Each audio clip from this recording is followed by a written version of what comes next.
بسم اللہ الرحمن الرحیم۔ السلام علیکم۔ A1 ٹی وی کے ساتھ میں ہوں عدیل ممتاز اور میں ہوں پلوشہ اقبال۔ نظر ڈالتے ہیں head lines per.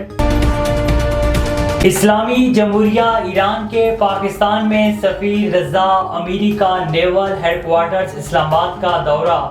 Chief of the naval staff admiral Naveed Ashraf سے ایرانی سفیر کی ملاقات کے دوران باہمی دلچسپی کے امور اور علاقائی میریٹیم سیکیورٹی صورتحال پر تبادلہ خیال کیا گیا۔ ملاقات میں دونوں ممالک کے مابین بحری تعلقات کو مزید فروغ دینے کے عزم کا بھی اعادہ کیا گیا۔ ہندوستان FATF کے ریڈار پر۔ FATF نے ہندوستان میں غیر قانونی اور غیر انسانی کارروائیوں کی تفصیلی تفتیش کے لیے ٹیم بھیج دی۔ FATF کی رپورٹ کے مطابق کئی دہائیوں سے ہندوستان بین الاقوامی منی لانڈرنگ اور مختلف اشیاء خصوصاً ہتھیاروں اور گولہ بارود کی غیر قانونی تجارت کے مرکز کے طور پر کام کرتا رہا ہے۔ 2018 کے بعد سے منی لانڈرنگ کا عمل BJP حکومت کی اہم شخصیات کی نگرانی میں مزید تیز ہوا۔ Stock home international peace research انسٹی ٹیوٹ کے مطابق بھارت 2002 کے بعد سے اب تک دنیا کا سب سے بڑا ہتھیار درآمد کرنے والا ملک ہے۔ بابر اعظم کپتان رہیں گے یا نہیں؟ قومی ٹیم اور مینجمنٹ میں کیا تبدیلی ہوگی؟ سابق کرکٹرز کو کون سی اہم ذمہ داریاں ملیں گی؟ PCB آج فیصلہ کرے گا۔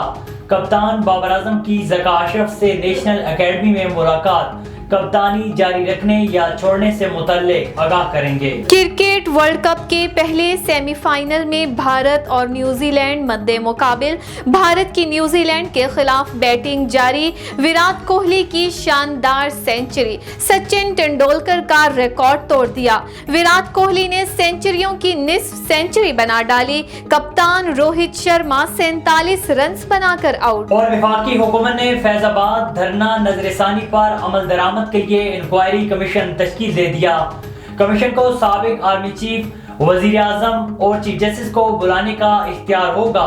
پیش نہ ہونے والوں کو گرفتار بھی کیا جا سکے گا۔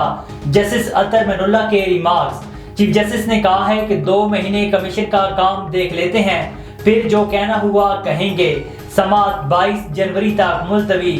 چیف جسٹس نے ریمارکس دیے، سب کو معلوم ہے کون سب کر رہا تھا، لیکن نام لینے کی ہمت کسی میں بھی نہیں۔ ہیڈ لائنز آپ نے جانی۔ آپ کو بتائیں کہ سجاول میں 76 سالوں سے مقیم سابقہ SDO کے گھر کا تعمیراتی کام بند کروانے اور انتظامیہ کی طرف سے بغیر نوٹس دیے گھر سیل کرنے کے خلاف عورتوں اور بچوں نے DC آفس سجاول کے سامنے احتجاجی مظاہرہ کیا۔ اس موقع پر سابق SDO کی پوتیوں اور اس کے بہنوں نے الزام لگاتے ہوئے کہا کہ ہندو پنچایت کے صدر ڈاکٹر ہوت چند نے ہمارے گھر کا تعمیرات کا کام بند کروا دیا اور ہمارے گھر کو سیل کروا دیا ہے۔